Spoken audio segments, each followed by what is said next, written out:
Berikutnya, saya akan menjelaskan dan saya buktikan juga bahwa 2 orang saksi dari 6 orang saksi yang dihadirkan jaksa penuntut umum tidak tahu isi BAP-nya, dan ini terungkap di persidangan. Salah satu saksi tersebut adalah petugas yang bertugas di bagian pengesahan STNK, anggota kepolisian, dan satu lagi adalah pegawai dari PT Bank Sumut yang menerima pembayaran pajak. Nah, pada saat keterangan saksi, PH saya berhasil mengungkap bahwa 2 orang saksi dari 6 orang saksi yang dihadirkan ini tidak tahu isi BAP-nya.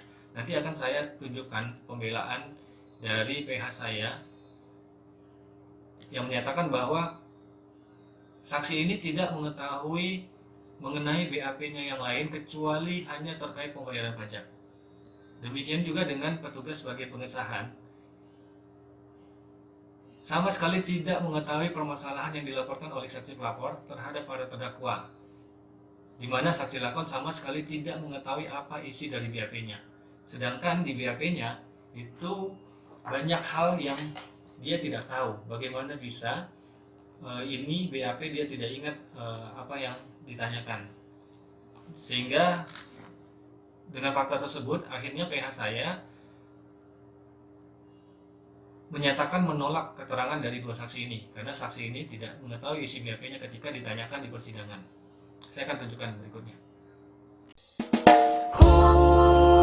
Indonesia di mana hukum berada.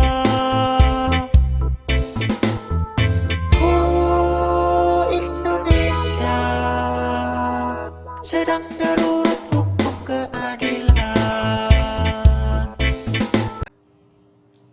Jika benar demikian, saya coba lihat di BAP-nya saksi yang tadi. Di sini ada 20 pertanyaan pada saat pemeriksaan di BAP. Jika benar dinyatakan di sana bahwa saksi hanya diminta keterangan terkait pembayaran pajak BK 1212 JG saja, maka kalau dilihat seperti itu berarti yang diakui saksi terkait BAP-nya mulai dari poin 15. Di poin 15 ditanyakan kepada saudara apakah jabatan saudara di kantor Samsat Jalan Putri Hijau Medan. Saya jelaskan bahwa jabatan saya di kantor Samsat Jalan Putri Hijau Kecamatan Medan Barat yaitu sebagai Baur STNK. Lalu pertanyaan 16, 17, 18 semuanya terkait pajak, 19 dan 20. Lalu bagaimana dengan keterangan dari poin nomor 1 sampai nomor 14? Di poin nomor 1, apakah saudara dalam kesehatan jasmani dan rohani? Nah, ini pertanyaan yang sama hampir di semua BAP ya. Lalu kedua, sudah mengerti saudara oleh sebab apa saudara diperiksa pada saat keterangan ini? Jika mengerti sehubungan dengan hal apa? Jelaskan. Lalu dijawab di sini, benar, saya mengerti diperiksa serta dimintai keterangan pada saat sekarang ini di Satreskrim Polrestabes Medan sehubungan dengan laporan pengaduan Johansen Ginting tentang dugaan perkara tindak pidana. Pertanyaan nomor 3, kapan dan di mana terjadinya dugaan tindak pidana tersebut dan bla bla bla bla bla. Jelaskan. Adapun terjadinya dugaan pidana bla bla bla bla. Dijelaskan cukup panjang di sini. Lalu pertanyaan nomor 4, apakah saudara kenal dengan yang diduga terlapor yang diduga melakukan tindak pidana dan bla bla bla bla. Di sini jawabannya juga panjang. Saya jelaskan bahwa tidak kenal. Pertanyaan kelima, bagaimana cara terlapor diduga melakukan? Artinya, ini berbeda dengan yang menjadi fakta persidangan. Karena di fakta persidangan, saksi ini menyatakan bahwa sama sekali tidak mengetahui permasalahan yang dilaporkan oleh saksi pelapor terhadap para terdakwa, di mana saksi lakon sama sekali tidak mengetahui apa isi dari BAP-nya pada waktu penyidikan di kantor kepolisian Resor Besar Kota Medan. Bagaimana ini bisa terjadi?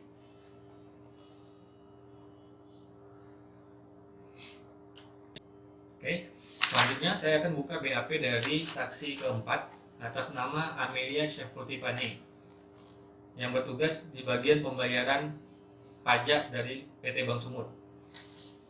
Di sini tadi dijelaskan bahwa dia hanya dimintai keterangan terkait pembayaran pajak. Jika demikian, maka yang terkait pembayaran pajak pada BAP-nya mulai dari poin ke-15 juga ya. Di sini apa tugas dan tanggung jawab saudari selaku kasir Bank Sumut. 16. Bagaimana proses pembayaran pajak. 17. Apakah benar Honda Jazz BK 1212JG yang disebutkan di dalam video tersebut masa berlaku pajak kendaraannya sudah habis atau menunggak pajak kendaraan? Jelaskan. Ke-18. Kapan sebenarnya masa berlaku pajak kendaraan mobil Honda Jazz BK 12 habis? 19.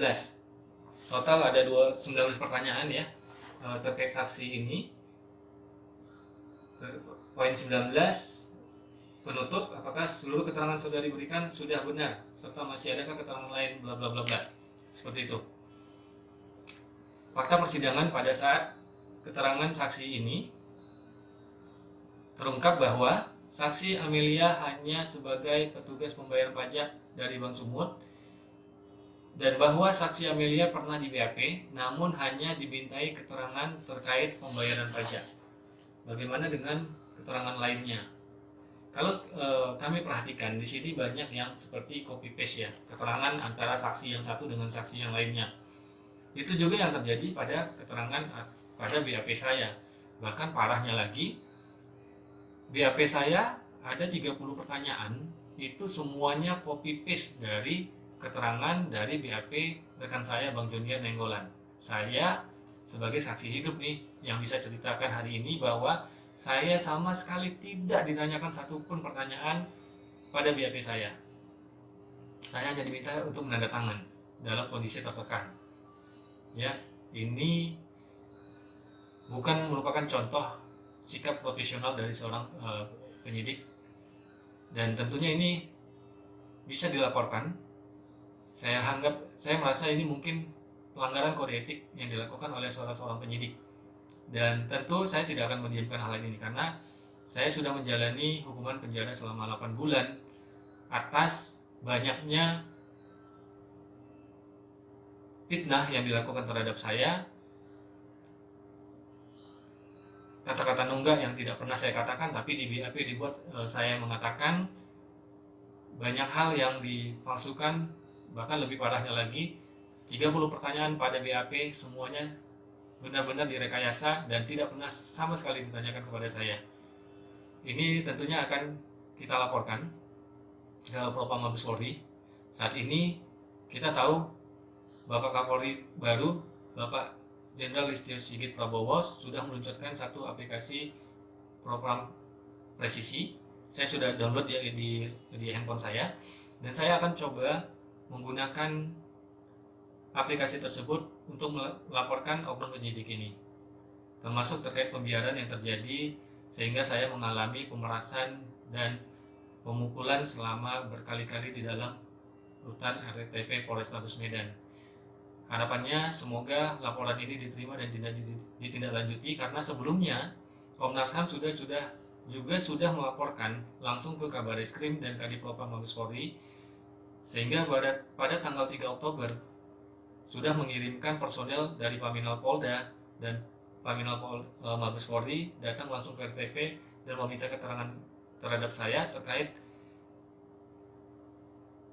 tindak pemerasan dan pemukulan yang saya alami selama 2,5 bulan ditahan di RTP Polrestabes Medan, khususnya di Blok D. Mudah-mudahan program ini terbukti memang benar-benar presisi dan ditindaklanjuti dengan baik, karena saya selaku korban dan sebagai saksi akan menceritakan langsung secara apa adanya yang benar-benar saya alami. Mudah-mudahan Bapak Jenderal Listio Sigit Prabowo melalui aplikasi tersebut dapat membuktikan bahwa aplikasi ini benar-benar bisa menjembatani masyarakat, terutama yang menjadi korban dari oknum-oknum yang tidak melakukan tugasnya secara profesional. Kita akan lihat nanti hasilnya.